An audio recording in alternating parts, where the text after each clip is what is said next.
Hello everyone, myself Dinesh Dangar, and today we are going to discuss anatomy of respiratory system. Respiratory system is a part of second semester human anatomy and physiology.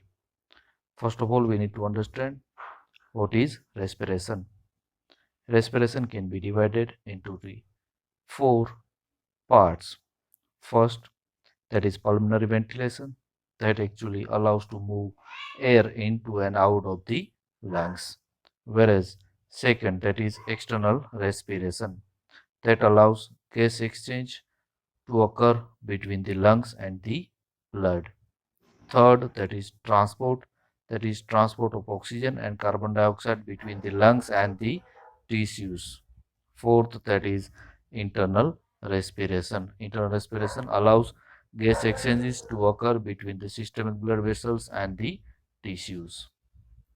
Okay, while coming to the functional anatomy of the respiratory system, it includes nose, nasal cavity, pharynx, larynx, trachea, bronchi, smaller branches of bronchi, that is primary bronchioles, secondary bronchioles, and tertiary bronchioles, and third, that is our last portion, that is lungs and the alveoli, where exactly the air will dissolve.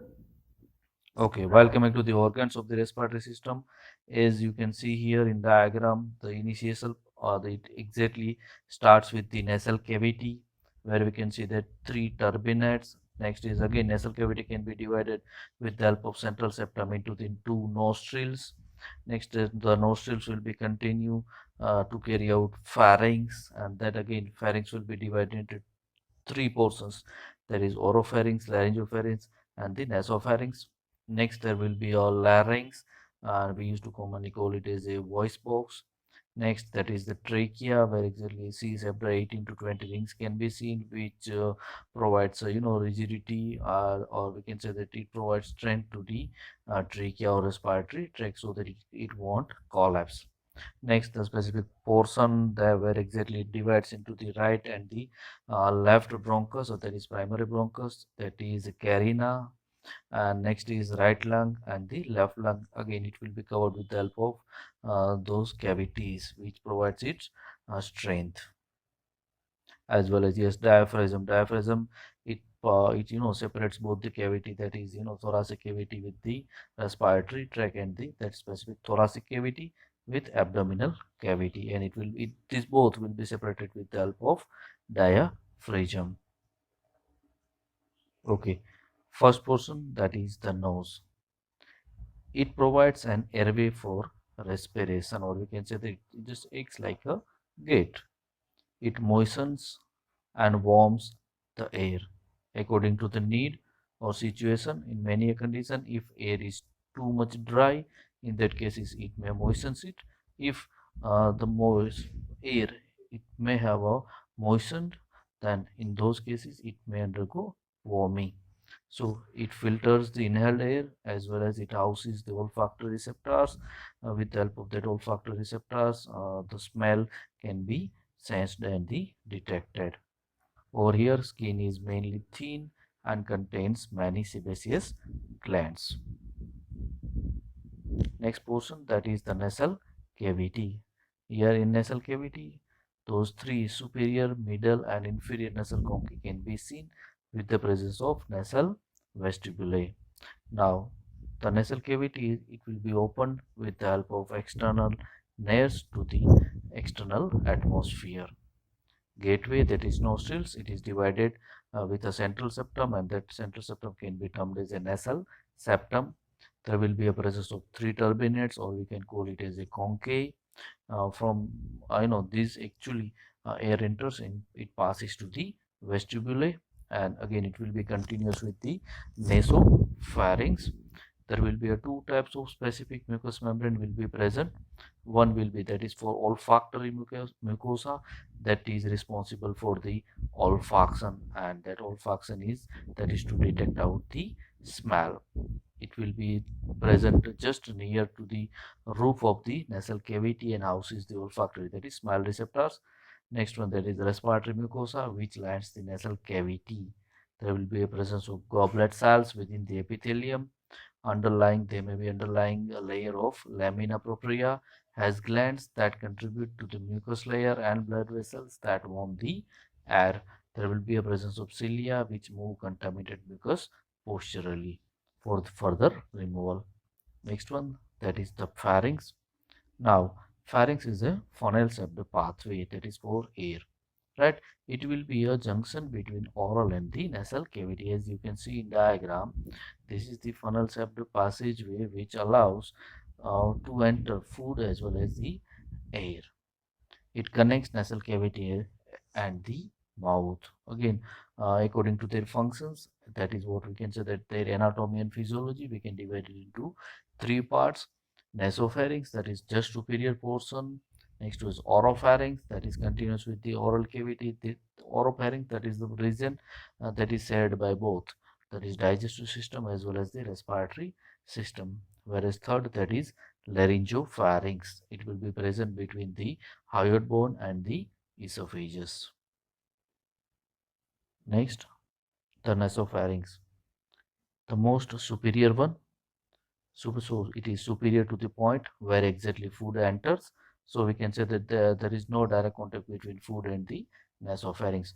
It allows only an air from that specific passageway, and it will be closed off during swallowing. Next, the oropharynx. It is basically arc-like entranceway, or we can call it as a focus. See, oropharynx, oral cavity as well as pharynx, right? It extends from the soft palate to the epiglottis. A certain basical epithelial tissues will be present, that is stratified squamous epithelium. There will be two types of tonsils into the oropharynx, that is palatine and the lingual. Basically, those palatine tonsils, it will be in a lateral wall of the focus, as well as in lingual tonsils, it covers the posterior surface of the tongue. Third, that is laryngopharynx. This is the passageway for both food and the air, and it will be continuous with the esophagus and the larynx. In laryngopharynx, we can see that epiglottis, or that roof or dome-shaped leaf, where actually there will be entry of food. It closes off, or it may come down so that that food can enter into the digestive tract, which is present just behind the respiratory tract, or we can say that posteriorly to the respiratory tract.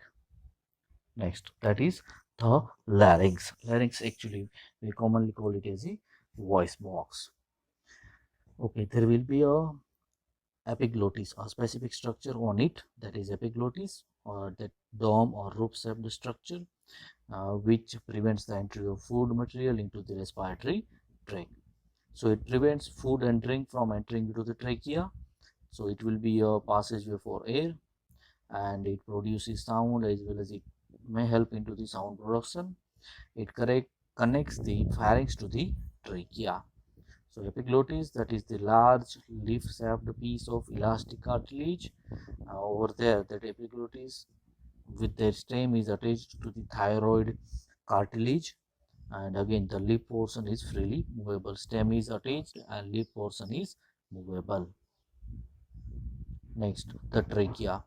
Actually, it descends into the mediastinum, and mostly, the size will be 4 inches long, and it may have 16 to 20 C-shaped cartilage rings that keep airway open. See here in diagram, you can see that light bluish color cartilages, that is actually 16 to 20 C-shaped. It won't completely cover the entire trachea, but it will be a C-shaped, right? So C-shaped rings can be seen on each trachea, and their number will be mostly from 16 to 20, which provides a rigidity so that it won't collapse in certain mania conditions. Right, carina, that is a mark where trachea divides into two primary bronchi. Next is epithelium tissues, that is pseudostratified ciliated columnar will be present over it. Okay. Next is the bronchi in the conducting zone. Now we have started with the anatomy, that is from the nose. Next is nostrils, nasal cavity. Next is the pharynx, in that three pharynx. Next is larynx. Next is trachea. And now what we have, that is bronchi. Now that bronchi or trachea, it has already entered into the lungs. While entering into the lungs, it divides into two. That is, one will enter into the right side, and next one will be entering into the left side of the lung. Just it you can see here in diagram, the structure may look like a tree, or we can call it as a bronchial tree, that is extensively branching respiratory passageway. First branch itself can be called as a primary bronchi, or we can call it as a main bronchi, which may have a larger diameter, and right main bronchi, that is just wider and shorter than the left one. Remember, over here in that case, right bronchi will have a largest bronchi, as well as it will be wider and shorter than the left one. Whereas secondary bronchi, it will have a three on the right side and two on the left side. Just remember that tree or a branch like structure, right? Again, it will may undergo further division. Next one, that is tertiary bronchi, that branch into the each lung segment, right? It may reaches to the each and individual lung segment of it. Next, that is bronchioles, that is little bronchi, their diameter may be less than 1 millimeter in diameter. Terminal bronchioles, they may have diameter than the less than the 0.5 millimeter in diameter. So initially what we need to remember here, that is primary bronchi, next is secondary bronchi and the tertiary bronchi. In the cases of primary bronchi, right main bronchi is wider and the shorter than the left one. Okay, while coming to the lobes and the surface of the lungs, you can see here, in the cases of left lung, we can see two lobes, that is the superior lobe and the inferior lobe. In that apex and the cardiac notch can be seen. That cardiac notch we can see here in left lung, right? Whereas in the cases of right lung, we can see that superior lobe, middle lobe, and the inferior lobe with apex and the oblique fissure, right? Oblique fissure is a specific condition there. We can see that a specific gap, or they may not be directly connected, right? Those lungs may not be directly connected, but they may have a widely separated. So right lung has three lobes, whereas in the cases of left lung has two lobes, where bronchi enters the lungs at the hilus. Hilus is the specific region where exactly it enters into it. Okay, next, that is the pleura. Actually a kind of protective mechanism which is available just in surrounding to the lungs. It is basically a doubled layered sac or a pouch like structure which surrounds each lung, right? There will be a specific two layers, parietal layer and the visceral pleura. Parietal pleura and the visceral pleura, as you can see here in diagram, that reddish line, that is first, that is parietal pleura, right? That is directly attached with the diaphragm and the rib cage. Whereas the visceral pleura, it is just near to the lungs. So pleural cavity, that is a potential space between the visceral and the parietal pleura. We can see that again a kind of lubrication. It may provide a lubrication. Pleura help divide the thoracic cavity into the central mediastinum and the two lateral pleural compartments. Okay, last portion, that is the structures of the respiratory zone. So it consists of air, that is exchanging, that actually respiratory zones are the exact or the actual sites where exactly there will be exchanges of gases, that is oxygen and the carbon dioxide. Respiratory bronchioles, that is a branch from the terminal bronchioles that may leading to the alveoli duct, or we can call it as alveoli sac, right? So it has got terminal bronchi, respiratory bronchioles, next is alveoli and the alveoli duct. So this is the alveoli where exactly those alveoli will be we can see that they it's surrounded by the arteries and veins, and the actual site for the exchange of gases.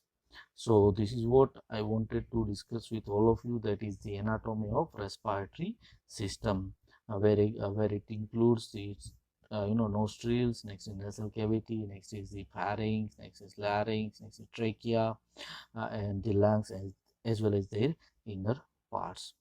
Okay, thank you very much.